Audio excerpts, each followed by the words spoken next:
Still adding subtitles manually to every video? Here's how to generate and customize captions in Adobe Firefly in just a few clicks.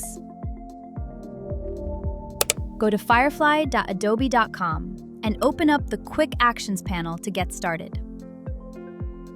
Next, go to the Video section and select Caption Video. Choose the language spoken in your video before uploading your file.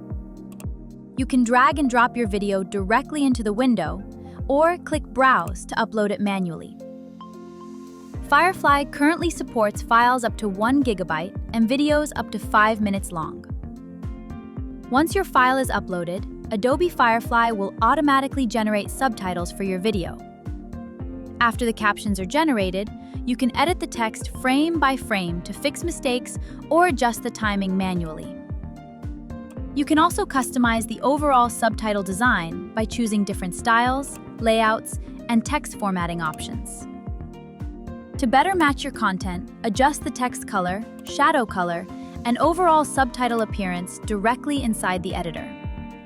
This is especially useful for social media videos, where subtitles are part of the visual style of the content. Once everything looks good, click Download to export your final video with captions included. And just like that, you've created fully customized subtitles directly inside Adobe Firefly.